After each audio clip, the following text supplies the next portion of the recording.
like to welcome you today to HR Recruit's webinar about how to become a HR consultant. My name is Jo Thompson and I'm a consultant for HR Recruit. I'm joined today by 4 experienced HR consultants: Sarah Hamilton-Gill, Marion Hewitt, Jeanette Kirk-Willis and Catherine Glover. They're going to be sharing their knowledge about what it is like to be a HR consultant. The structure of today is that I will be asking the consultants a series of questions, and then towards the end of the session, there is an opportunity for you to ask questions using the chat box at the bottom of the screen. There's no email facility, contrary to what Zoom may have informed you. I'm now going to ask each consultant to introduce themselves and say a few words about who they are and how you became a HR consultant. Sarah, over to you. Thank you very much, Jo. Yes, well, tomorrow I celebrate my 27th year in consulting.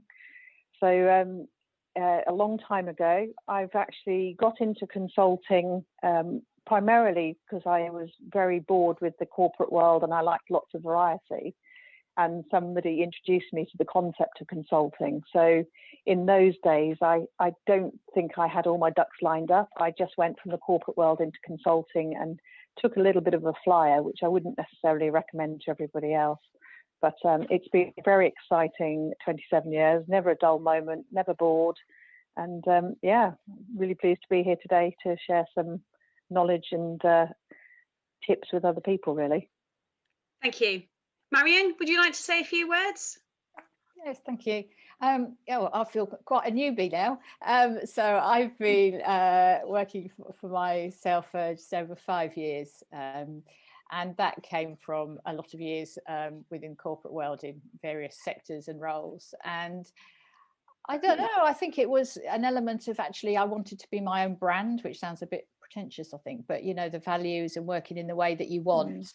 And actually really being able to make a difference in the way that you want externally, I think was probably my main driver. And I was also work as a coach, so I very much wanted to be able to combine the two things together, so that worked well for me. Okay, thank you. Catherine? Hi, yeah, thank you for inviting me onto the panel. A bit like Marion, I'm a relative newbie. I stopped doing any permanent work in about 2014, actually finally set my consultancy business up just 3 years ago. In terms of why, as with Sarah, I love the variety. It means I have balance and choices. That long sought after work-life balance, but also balance between the types of work that I'm doing and how much time I'm spending on which. So for me, it's all about choice. Thank you. Jeanette? Yeah, hi.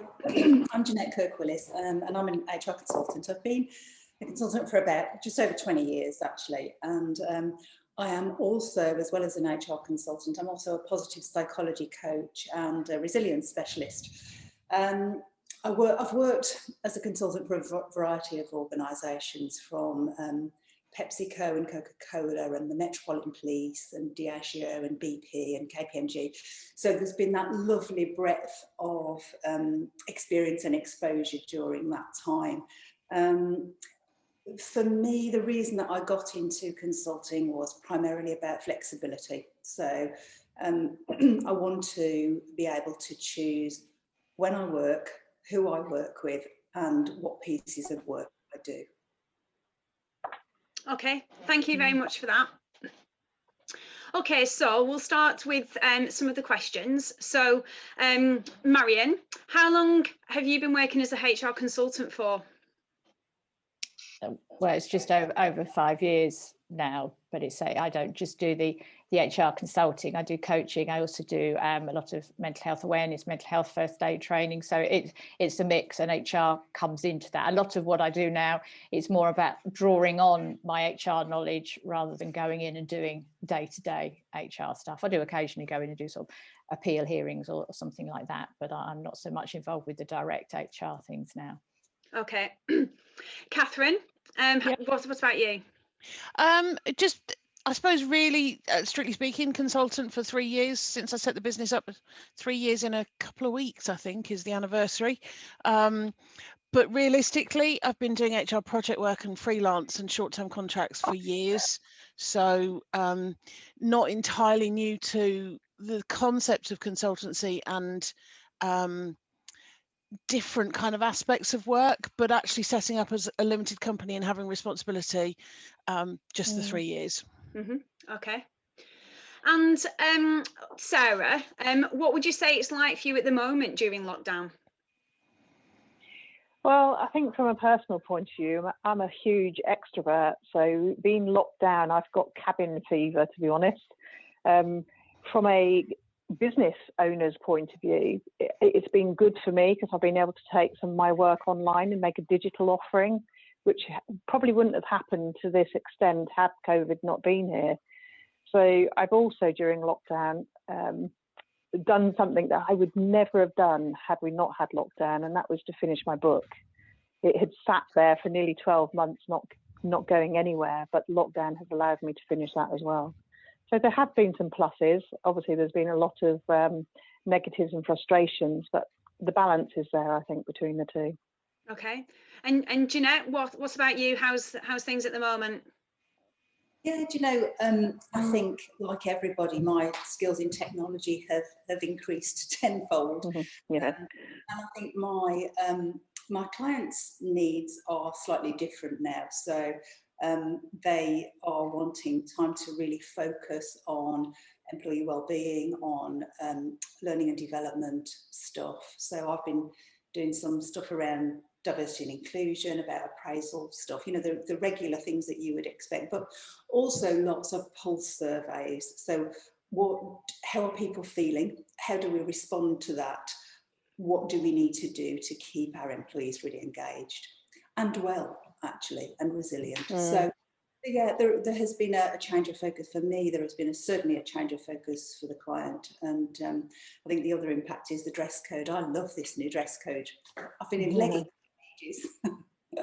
I love it. Okay, thank you. And Marion, how would you say that COVID-19 has sort of changed things for you as a HR consultant? I changed it fairly dramatically a year ago. Most of the work that I'd been doing and had built up a really nice pipeline for was face-to-face mental health training, which obviously just disappeared just at the time when actually everybody was needing it. So it took a little while before it became, because of the way the training is, it's formally accredited. So it took a few months to be formally reaccredited. So by June, July, I could get going again. And I love it. You know, I am in no rush to be tearing around the country delivering stuff again. It works brilliantly online. And it's also, I think it's changed quite a bit the angle of the other things that I do. I've been doing a lot of work connecting with HR professionals in terms of, you know, that they've been having a really tough time, and it's often been really unrecognised, I think, you know, the unrecognised key workers. So I've been doing quite a lot of work supporting actual HR professionals. So it's changed quite a lot what I do, actually. And Catherine, what's the impact been for you? I think, as with Marion, because the work that I do tends to be value add projects, so it's not the day-to-day HR. So this time last year, just everything stopped. All my clients or potential clients or pipeline people all went into just firefighting and dealing with everything furlough and pandemic and remote working and all of the things that they had to deal with. And then I think probably around sort of September, October, November time last year, just as we sort of thought there might be a light at the end of the tunnel, clients started kind of getting back to some kind of normal business. So things have very, very much picked up. And the other aspect is particularly work around systems and processes. And one of my focuses has been around IR35, which this time last year got delayed. So again, anything I was doing last year just stopped entirely. But unlike Sarah, I am much more of an introvert and I love working from home and was mostly working from home anyway. So in terms of COVID, it's just made what I do kind of normal, the same as everybody else does. So actually, no, very little change now. There's been a big drop in the middle though, big hole in the middle. Okay. And Sarah, what would you say is your definition of a HR consultant?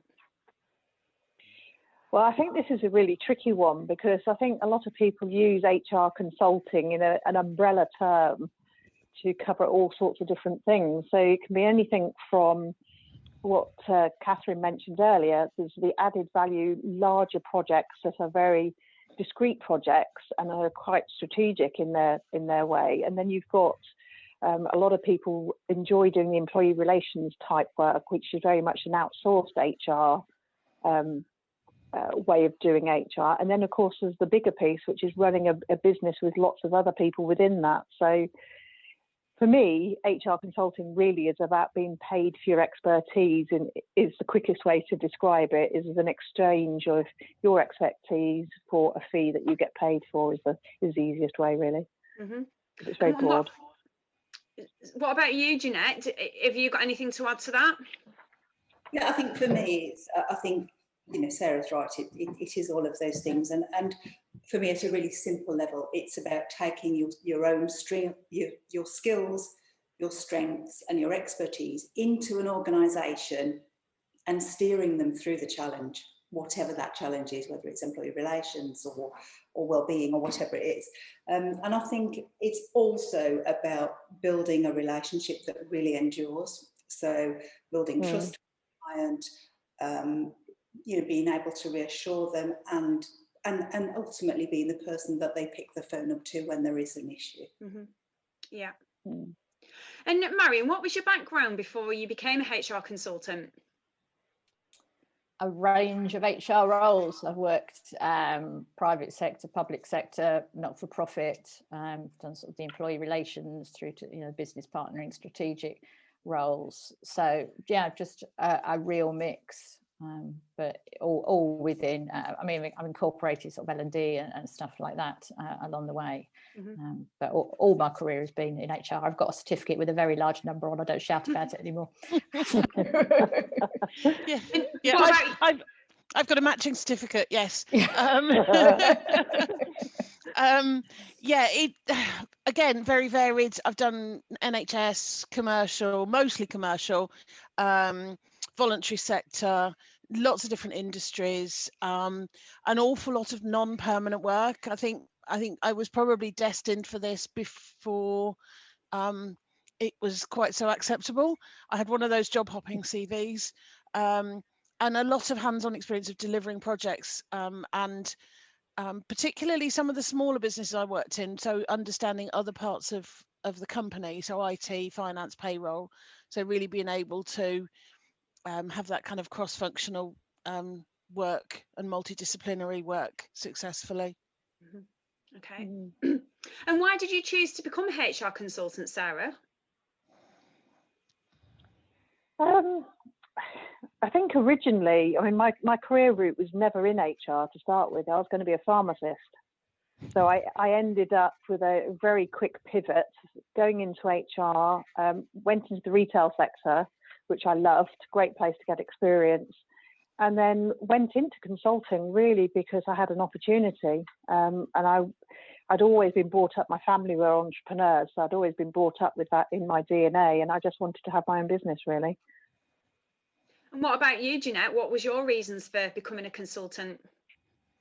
Well, I think I mentioned earlier, for me, it was really about flexibility. So I really wanted some flexibility. I really love the autonomy that it brings, just being able to choose work that engages me. But I have a bit of a bugbear about the fact that my experience of part-time in HR doesn't exist particularly well. So I think we're really, really good as HR professionals at talking about HR and flexible working and stuff. But I wasn't at that point, and actually, whenever I look, I don't see them now. Actually, roles where it's really truly part-time HR. I think you can get 4 days that's really 6 or 5, and so for me that seemed like a logical step for me. It was genuinely about flexibility. Mm-hmm. Yeah. And Marion, what would you say were the pros and cons of being a HR consultant? I think we'll probably do a whole webinar just on that question. For me, the one that comes to mind is the autonomy, the freedom. I mean, you know, I'm far from a maverick, but actually being able to decide or have some control over the type of work I do, how I do it, when I do it. You know, if it's a beautiful day and I want to go out for a walk, and I can work in the evening. But it's also the autonomy about, you know, how I work, about, you know, I am my brand, my culture. So it's the freedom around that is really important to me. The people, that is a huge, I mean, I've met so many just really lovely, supportive people in the time I've been, not saying I didn't meet nice people before I was working on my own, but, you know, a lot of really nice people. And it's such a supportive, collaborative environment I've found. You know, a lot of people are working in similar fields, but actually you still get much more by working together and collaborating and building supportive networks. So those are definitely positives for me. Negatives, well, the obvious one is you don't have a nice regular salary dropping in the bank account each month, which, you know, depending on your wider life, you know, sometimes people can take a bigger risk on that than others. But that's, you know, definitely something when you're starting up. It can sometimes feel, I guess, quite lonely because you're having to do everything. If a day when you're having a bit of a down day, and actually, you know, you have to motivate yourself sometimes to do things. And I guess the other one is the constant cycle of, you know, the business development, the keeping the profile, connecting out with people whilst doing work. And, you know, it comes more naturally to some people than others. You know, you have to find a way that's congruent to you to do the selling. You know, the whole thing of selling is just doesn't sit with me, but actually it's other ways that are more authentic to be able to do that work. I think you have to find those. And what about you, Catherine? What are the pros and cons for you? I would echo almost pretty much everything that Marion has said. I think that the pros are really around the managing your own diary, that kind of autonomy, but also the ability to really pick up a variety of work, and it not be to get that level of variety. The cons, definitely the having to keep marketing yourself, keep selling, having to deal with rejection, having to deal with putting a proposal in and somebody sitting on it for 3 months in an in tray somewhere and you don't hear about it, but actually you really, really need that piece of work because you've got nothing else coming in. So yeah, that kind of getting used to the ebbs and flows of managing your own workload and getting that workload in the first place. And then downtime, that's good and bad. I think you get downtime and you can plan to have as much time off as you like. The bad news is it's not paid, so it's managing the two really. But I love the ability to have the downtime and be flexible about how I manage my day, have time off when I need time off or when I want it, without having to ask permission from anybody. But yeah, it's not paid, so it's kind of balancing the two. Okay. And Sarah, where did you manage to get your first set of clients from, and what was your strategy to get that? Well, you have to remember this was the year that the internet came in, so this is 1994. So don't laugh. We didn't have the advantage of LinkedIn and internet and Google and all the rest of it. So you had no option. In those days, you had to go and do face-to-face networking, you know, tap up your network of people you knew, and that was really what you did. Of course, that's very different now, and a lot of the people I work with now have got the benefit of reaching out and using social media to connect with and get new clients. So it's a lot easier now. And is that predominantly the main method that you use to get new clients, Sarah? I mean, I've got two completely different client bases. So I've got new potential HR consultants and I've got MDs of SMEs. So I would always advise people to kind of connect with those audiences wherever they hang out, really. And so for me, most of I would say 70% of my business comes from LinkedIn. LinkedIn or referrals, depending on which market we're looking at. So it's very different from 2-3 years ago, very different. And Jeanette, what about you? What was your tactic in terms of getting your first clients? Well, my first clients came through a brilliant recruitment consultant that I used to work with. She was a specialist in London, and she did a great job of introducing me to some really key people. And I think that, and a combination of my own network, you know, I've got a relatively extensive network over the years. I think that also helped, actually, yeah. Mm-hmm. Okay. Marion and Catherine, have you got anything else to add? Because I think that's quite an important question in terms of how you sort of get new clients and new business. I think I had my first couple of clients lined up before, or at the time that I set the company up. So I was already working on sort of fixed term contracts and things, employment contracts. So it was only a small step to from one to the next. So the first couple of clients were very much already in hand as I set the company up. So slightly less risk than otherwise. But since then, LinkedIn, word of mouth, and pretty much generated, yeah, probably 100% of my business has come from one or the other. Mm-hmm. And increasingly, recommendation is the best route. Okay. And Marion, what would you say were the pros and cons of operating independently or through a network? I'm not sure I'm really equipped to answer both of those, because I don't think it actually never ever occurred to me to do it as part of the network. I think mainly because I'm not doing the day-to-day ER support, which a lot of, I think, the networks work with. So setting up on my own and to be able to, you know, put together what I was offering and to change it as I want to, you know, it evolves, you know, you change according to the market and what's happening.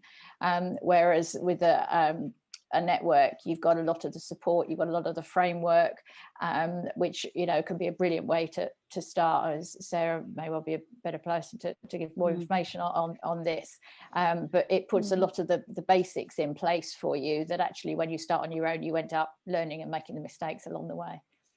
Mm-hmm.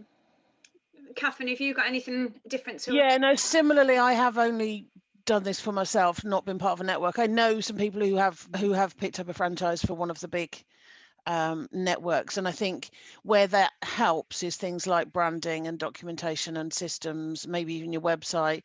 So Marion and I will have had to do all of those things for ourselves. On the other hand, that's part of why I love doing what I do. Mm-hmm. So I wouldn't think about going through a network, but I think it might suit some. Okay. And Sarah, what sort of services do you typically provide to clients? Again, there's two sides to the client base I've got. So for people wanting to get into consulting, that's a different service. So that's various coaching programs, boot camps, and a book. But for MDs of SMEs, I provide some of the work that Catherine mentioned is some of these really exciting projects where you're kind of parachuted in to solve a big problem, mainly at a strategic level. But I also have members of the team that work very closely on an operational basis as well. So it's quite varied, to be honest. But the work I love doing is the kind of really nitty-gritty big problems that need solving from an HR perspective. Okay, and what about you, Jeanette? Anything different to that? Yeah, it is different actually. So I look at the entire HR life cycle from talent acquisition to exit, with the exclusion of payroll and pensions. So I never touch that. But it kind of broadly drops into three categories. The first one is employee development. So the D&I work that I talked about earlier, appraisal programs and designing training around and development around that. There's the wellbeing and resilience psychometrics and the management coaching, all falls into that bucket, if you like. The HR piece is primarily around kind of performance management and performance improvement plans, and some grievance and disciplinary stuff. I do some of that. And then the third bucket is employee wellbeing, and that's the resilience psychometrics, resilience workshops for people, the education around that, really. Yeah, so it's kind of three broad areas. And what would you say is your typical client profile, Marion? I'm not sure I have one. I mean, there's two strands to it. Because I do coaching, then it's any HR professional at some stage of their career, whether they're looking to develop their career further, whether they're looking, at leadership coaching within HR. So that could be anybody within the HR profession. And then if I look at another area that I've been focusing on is the mental health first aid, then I'm looking at the medium-sized companies up, the 500,000 number up, that actually want, more than one course is my ideal, because, you build up the relationship, you can go in and out and do a whole program, because it takes just as much work to do it for one course as it does for 10. So actually those are the better ones. So yeah, it's the medium to not the large organizations, because they wouldn't ever work with somebody, that was just on their own with associates. But it's the medium size that is mine. But any sector, probably private sector rather than public, just partly because of the pain of trying to get through any processes as soon as you're working in the public sector. And what about you, Catherine? Mine tends to be medium and large businesses, so anything from sort of 500 to 1,000 up to 5,000-6,000 headcount. I tend to work in industries like engineering and housing, consulting and so on, just because that's where I've worked before. So you often find that's where word of mouth ends up taking me, is to people who are in similar organizations. But generally my typical client is a large organization with an existing HR team who is rushed off their feet and hasn't got the resource all the time to do the projects that I come in and deliver. But I also, a bit like Marion, have some training work as well, and that can be sort of any size of organization, but that tends to be either training managers following a project to set up a process that we've set up, or I'm doing some D&I associate training work as well for somebody else in the profession. So yeah, it varies as to what we're delivering. The only other thing is because I've got some experience and contacts within the voluntary sector, is I will sometimes pick up the occasional things like a disciplinary appeal, where I'm an external person, an independent person, where they've run out of managers because they're so small to be able to hear anything. So I'll pick up odd bits and pieces like that, but that tends to be voluntary sector. And again, it's word of mouth and it's very occasional. Okay. And Sarah, how do you access your clients? How do I access them? In what respect? Sorry, what respect was that? Yeah, so in terms of when you've got your clients, how do you sort of reach out and try and attract new business? Again, two sides to this. Most of my time as an individual is spent reaching out to people that want to move from the corporate world of HR into consulting. That's the whole of my coaching practice, is purely based around that niche. The other side of it is if I'm looking to work with new MDs of small businesses, I target businesses in Hampshire, Dorset and Central London. I'm very, very specific about that, because the team are based in Hampshire and we want to be able to meet people face to face.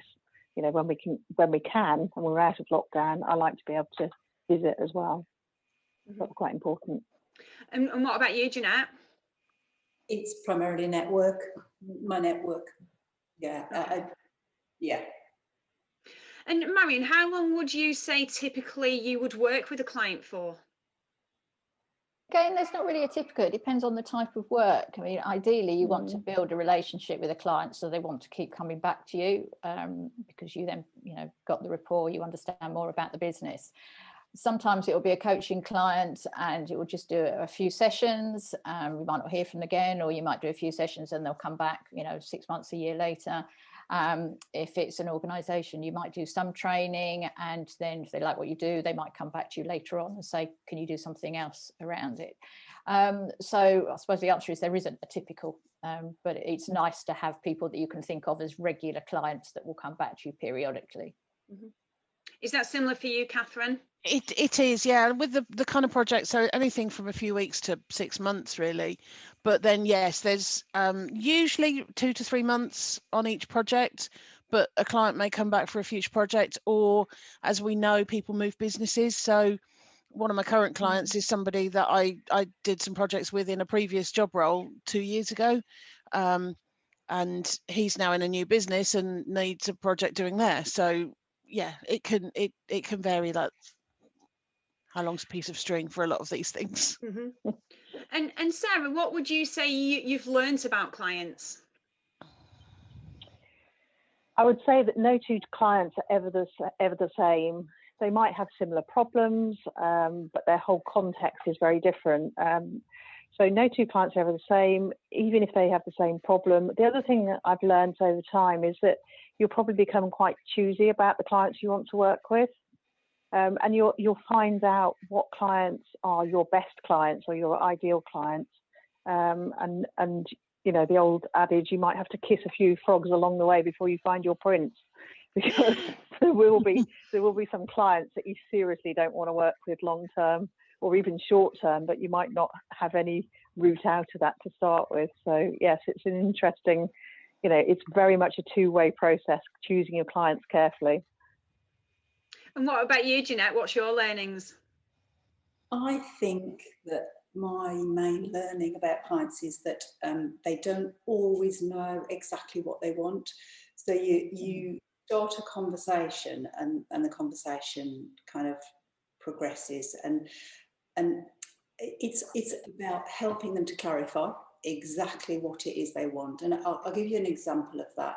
I recently had a discussion where we were talking about putting in a new IT system process, and actually really underneath it all, what they really wanted was cultural change, and it wasn't going to come from that. So you know, there was then a bit of discussion about, well, what does this mean? What else do we need to add to it? So I think it's getting to the nitty gritty of the clarity in terms of what their objective is, what they really want delivered. And I think in line with that, I really struggle to think of a single piece of work that I've done that hasn't changed midway. Kind of, there has been a change or an alteration, or can we do this as well? So, you know, having that the flexibility that everybody's talked about, actually, that, you know, having that flexibility and adaptability is really key. Mm-hmm. Yeah. And Marion, how do you typically charge for your services? It depends on the type of work I'm doing.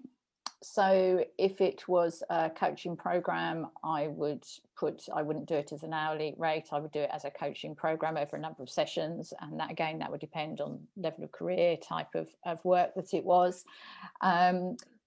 For things like the mental health first aid training, it's not set prices, but there's values put on each place. So that gives you the starting point. And, you know, personally, I think for the credibility of the training, you don't want to sort of be undercutting it too much. So that gives you a guidance, but you can still do, you know, some promotion things.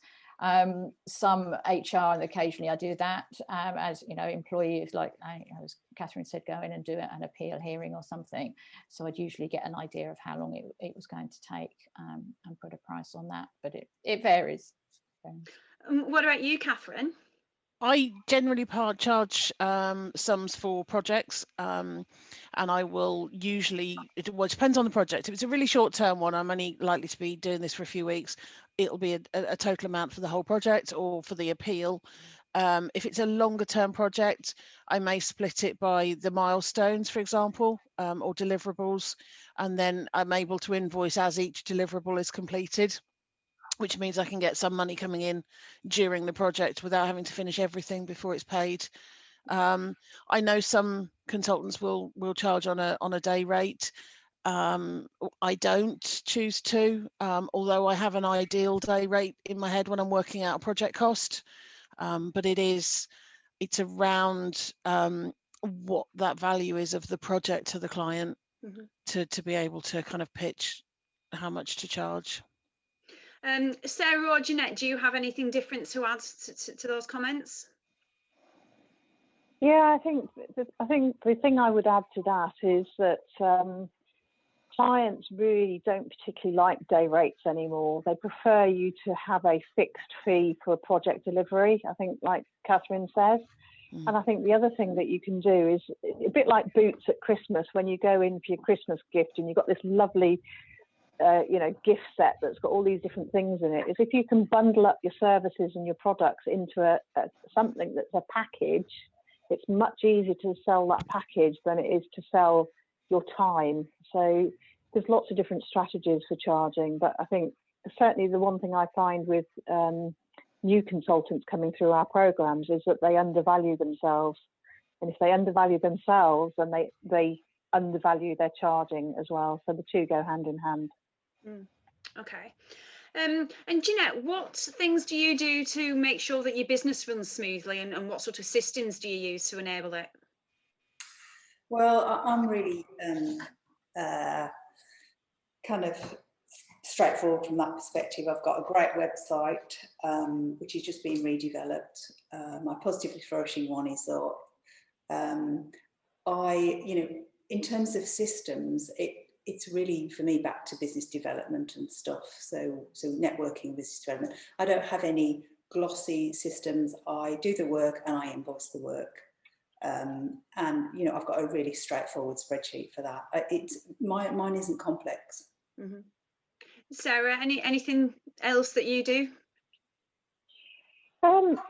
My whole philosophy about going into consulting is to create a business you can work anywhere in the world with.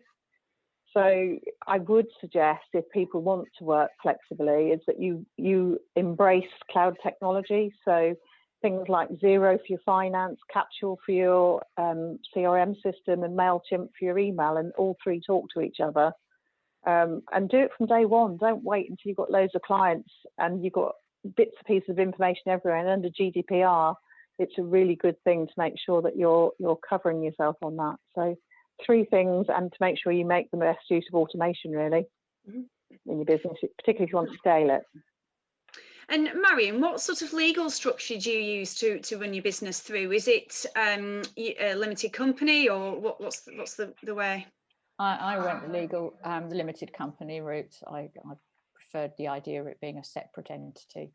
It felt safer somehow, and it separated it from my life, really. So I went that route. I don't think I ever particularly really considered any other route. And what about you, Catherine? Same. I definitely chose to go as limited company. It keeps it separate from your personal finances, but also it gives it an element of credibility, I think. And if I can just pop back onto the last one, I think there's quite a few accounts packages out there. Some are more expensive than others. I know Sarah suggested Xero. I've got Free Agent. They're all really good, and they're great for capturing everything and holding it all. But the other thing I use is Planner, which is part of the Microsoft Office 365 suite. So because I will often have several things on projects on at the same time. So it's being aware of where I'm up to in all projects.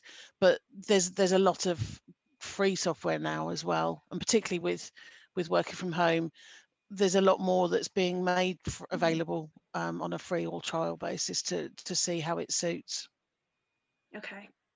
And Sarah, is there anything that you wish you'd have known that you know now before you started out?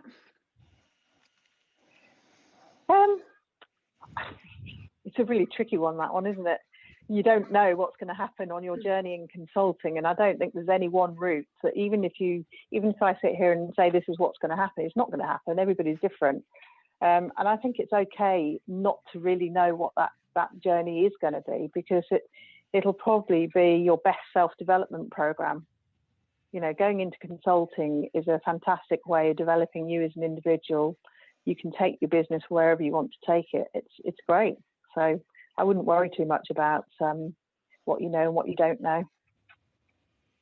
Anything from you, Jeanette, on that question?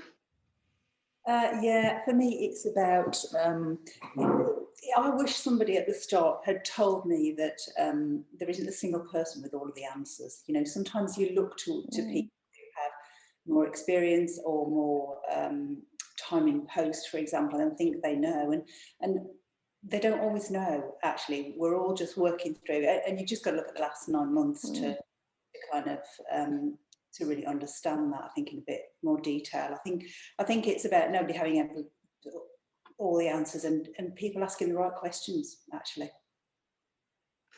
And Marion, what advice would you give to somebody who's wanting to start out as a career as a HR consultant? Oh, I mean, I think I'll go for it was the instinctive thing that came to mind, but actually it's got to be right for you. So being fully aware of, you know, that it's hard work. You never finish for the day as such. You can never, you know, totally sign off, but actually, you know, it's a brilliant experience. I know Sarah and I have had conversations on this before. And when I first started out, you know, I was chatting to my parents, and my dad was still around then, and every time something came up, he'd say, "Oh, do you think it might lead to a proper job?" And I'd say, "No, I hope not," because it was just so far away from his comprehension, you know. But I think, you know, if it's something that you feel passionate about and it's something that, you know what you want to do, then, you know, don't let fear get in the way. What advice would you give, Catherine? Oh, that just reminds me of something my parents were like with me. It's the opposite. Was when I was doing freelance and fixed term contracts, was when are you going to get a proper job, or when are you going to settle into a job? And then as soon as I put a limited company badge on it, they were like, "Oh, great, you run your own business. That's fine. No clients, but you run your own business." Mate, be honest. If you don't think you can hack it, it's fine. But otherwise, go for it. But on a practical level, really build your support network and your contacts when you are still being paid by somebody. So really start to build contacts ahead of taking that jump, and also a bit of financial planning. So be realistic about what's going out of your bank account and how much you really need to live on, and have a backup fund if you can. But other than that, just grab an opportunity and go for it. Jeanette? Yeah, I just wanted to add something. I think there is a great deal of confidence that you need to be an HR consultant. And I think just ask yourself whether you have that level of confidence and whether you can sustain that. I think also the other point that I'd add to the great points that have already been made is really think carefully about whether you've got the depth of experience to be able to change and flex and adapt to your clients' potentially changing needs as you work through something. So I think confidence and experience and flexibility. Yeah. Have you got anything different, Sarah? Well, slightly controversially here a little bit, Janet, is that when I went into consulting, I had no confidence. So my first probably 6 months to a year, I was really not confident at all about. I didn't know what I was doing, because I obviously I knew what I was doing on HR, but I didn't know how to be a consultant. And so certainly I had so many wobbly moments. I felt physically sick before events. I was really not in a good space with it all. And I think you do work your way through that. I didn't have anybody I could tell. There was no coach or mentor that could help me in those days. But I think, you know, it is good to have confidence as an HR consultant, but you can grow that confidence and maybe start in your comfort zone to start with, and then move out of that so that you're building it as you go. I would strongly reiterate that. The difference in me 3 years on and the development that I've gone through in 3 years. This time last year, I would not be on camera, never mind speaking at an event like this. I've actually done some recorded videos now as well.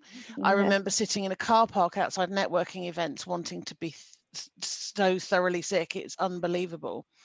And none of that bothers me anymore. So it is, I knew it was something I wanted to do and I had a drive to do it, but some of it I've had to grow into as I've gone along.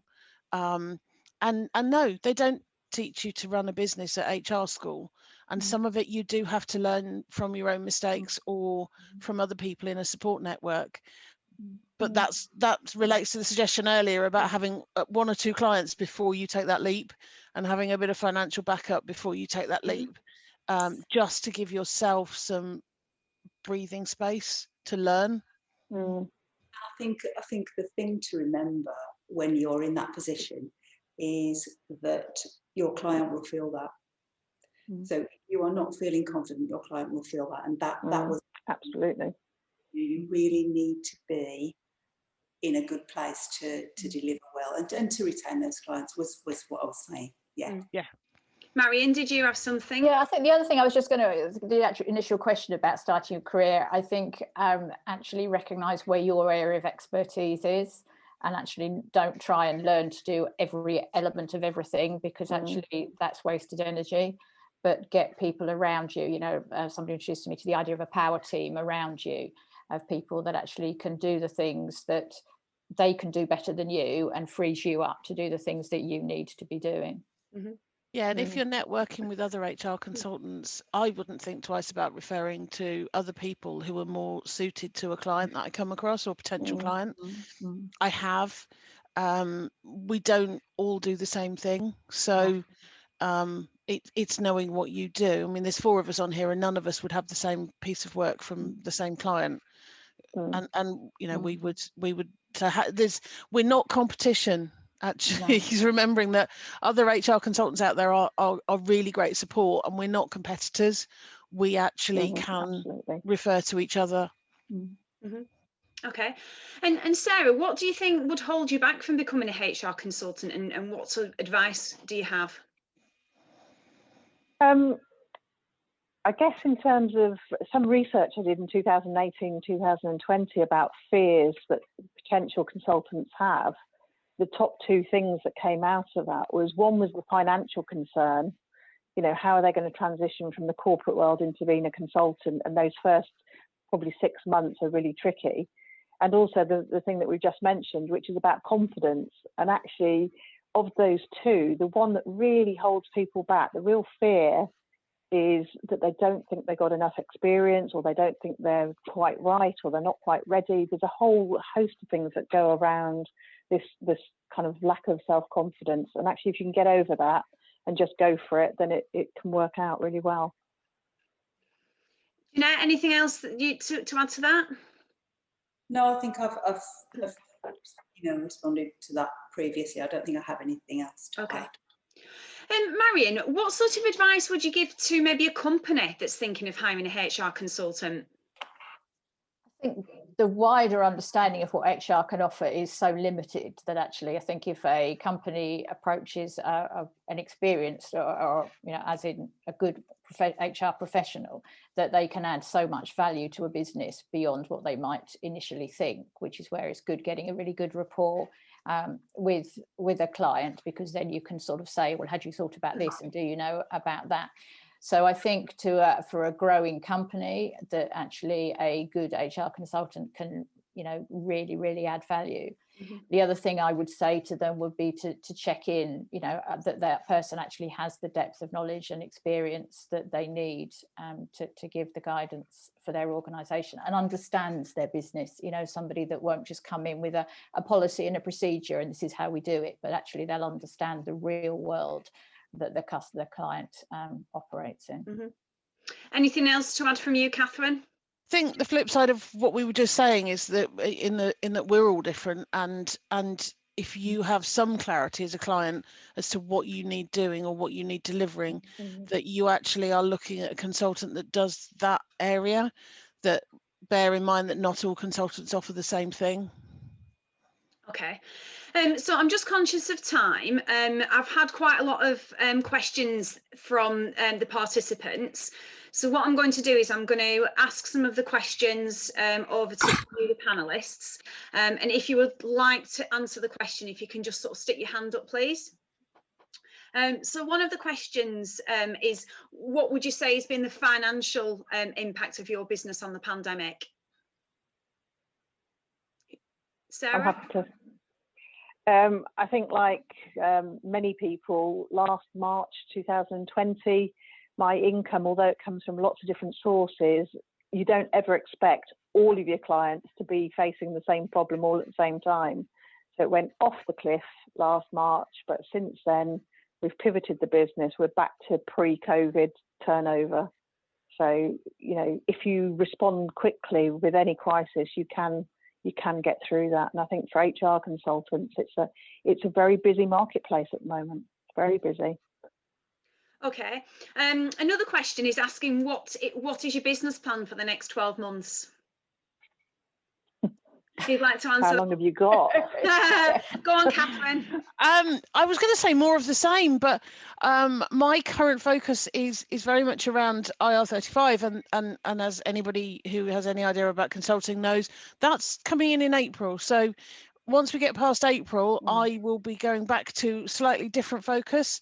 So really it's around, I'm starting to plan my marketing now for what I'm going to be doing for the rest of the year. So you do need to have a think about where that's coming through, who that's going to come from. So really starting to plan ahead for the kinds of projects and kinds of focus that I will be doing after the current work that I've got. Okay. And another question is, does anybody of you offer anything in particular for C-suites or executive teams, and what is it that they're looking for? Anybody got any experience of that? Sarah? Well, it just depends what the issue is. I mean, I think all of us have probably worked at C-suite level, and as a consultant, at the moment, the biggest issue is helping C-suite to actually work together well when you're working remotely. There's a lot of fragmentation that's going on in teams at the moment, and I think that's really important. Okay. And I think we've sort of already touched on this, but what are the considerations when you're setting client fees? Does anybody want to answer that? If nobody else. Go on then, Catherine. I'll start. You can add to it. I think it's around what the client budget is, and expectations for delivery.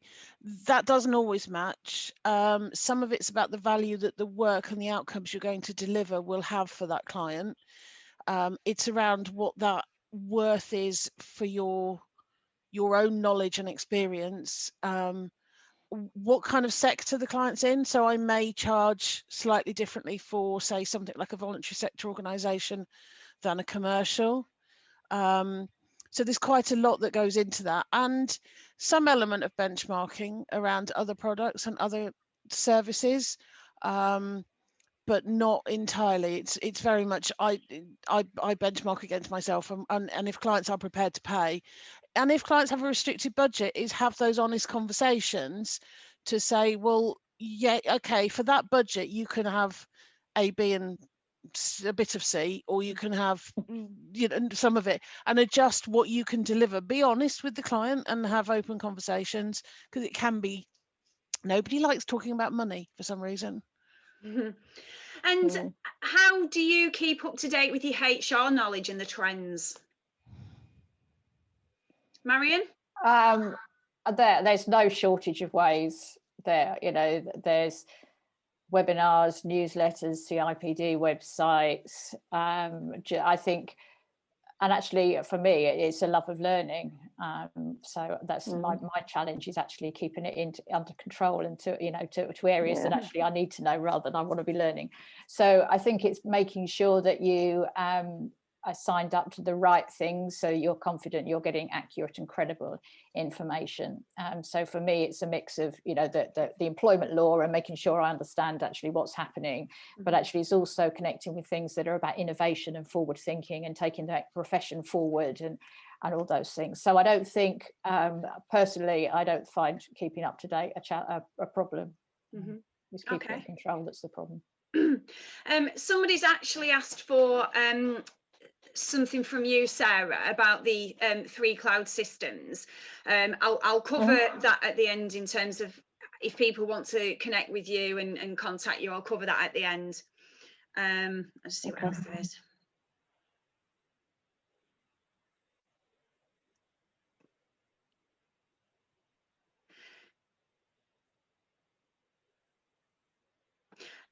Yeah, quite an interesting question. How can you test the market to see if there's a demand for your services before becoming a HR consultant? Interesting one. one. To answer that? I would say something that Sarah said earlier. There's loads of work out there. Somebody said it to me before I jumped. I was like, yeah, really? But actually, yes, there is. And if you're good enough, you'll get the work. So, and you'll get the referrals. Yeah. So. Yeah, and I think it was you that mentioned earlier, Catherine, in terms of you had some clients already lined up before you took the plunge. So I suppose it's like setting out in any business, isn't it? Do as much networking, you know, and reaching out and getting your name out there before you actually took the plunge, so you know that you've got a bit of pent up demand, really. Yeah. And I think you can use social media very easily to test and do market research. So you can do LinkedIn polls, you can find out what people are interested in. I would say at the moment, the demand for HR is very high, but it's not in all areas. So you will only be busy if you're meeting a need of your client. So if your client hasn't got a demand for your service, you're not going to be busy. A couple of people have actually asked this as to whether you have any sort of insurance. Yeah. No brainer from day one. Go on, expand. Marion, do you want to expand on Marion? Yeah, well, yes. I mean, I wouldn't consider working without having a professional indemnity insurance. So you need to make sure that the insurance you're going for is covering the work that you're going to be doing. The one that I have, if you're a CIPD member, you can get a very good rate of insurance. They've got an arrangement with wheeled insurance, and it's not that expensive. I'm trying to remember what it is. 120 a year comes to mind. Something like that. It's that order of things. Yeah, it's about that, but that's been specifically negotiated, so as an HR consultant, it will cover the risks that you need covering. So yeah, absolutely from day one. Okay. Someone else has asked whether they think it's important to have CIPD membership, and is that seen as Go on, Catherine. I don't know if my views and Sarah's and everybody else's. I think as for the question, I can see it on there is a part of my credibility. No, for that, clients don't care. No. Clients don't give a monkey's whether I've got CIPD qualification, membership, or otherwise. However, we get specially negotiated insurance, we get access to a lot of learning, and you get access to local branches, groups and networks. So there are lots of benefits of still remaining a CIPD member, but it isn't for being able to sell the services. I would agree with that. I think as part of the profession, it's important to be a member. But if you're going out to the SME market, most of them won't even have heard of CIPD. But I think as an HR professional, I want to be showing that I'm part of the professional body. Okay. I'd agree. I agree completely. You don't, like you say, the SMEs won't even know what CIPD is, let alone ask whether you're a member of it. But I think it's important to be a member, to be part of the professional body, like you both said. Yeah, I agree with that as well. And even though they don't recognise, clients may not recognise the body, that it does give you a commonality of language actually to use, which does give them confidence. And I think that's the value. Okay, so I'm just conscious of time. We should be sort of finishing up in a second. I'd just like to ask each of the panelists just for one piece of advice that you would like to give to the participants. Sarah? One piece of advice is make it happen. If your heart lies in being a consultant, just make it happen. There's lots of ways you can have support to do that, so just go for it, but get your ducks lined up first. Okay, Marion? I think what you do will evolve, so don't get hung up right at the beginning on a logo and a website, and because you can end up wasting a lot of money on something that doesn't then actually meet what your business is. So be fairly open-minded at the beginning. I mean, some people are very clear when they start, but I think a lot of people find it evolves. Catherine? I would agree with both of those. Financial planning ahead, and just grab the opportunity. Jeanette? Yeah, so for me, it's two things. I think number one, being really patient with yourself as you learn through this process. And number two, getting yourself into a learning mindset that says, things are going to crop up that I'm not familiar with, and I'm going to have to get into it and understand it. So it's that patience with yourself and learning mindset for me, that's the place you need to be in psychologically, I think. Okay, thank you. And as we discussed earlier, the best way for people to get in contact with you all is through LinkedIn. So I will end up putting a post this afternoon onto LinkedIn and copy you in so people can sort of connect with you. We've had some great questions. There's lots more coming through that we unfortunately haven't got time to answer. So if any of the listeners have got any specific questions that they want to direct through either to myself or to you, then please feel free. We will send out some correspondence for everybody that actually signed up for the event. We don't charge for the events. We just ask that you'd like them and share the events that we do with your peers to heighten the awareness. And if you can put a comment on LinkedIn for those of that you are on LinkedIn, then we would really appreciate it. If anyone is recruiting, we've also got accountants to recruit within the group, and FD, finance director to recruit within the group. So I'd just like to say a massive thank you to all the panelists and for all the listeners. Really appreciate the time that you've given, and I hope that the listeners have enjoyed it. Thank you. Thank you. Thank you.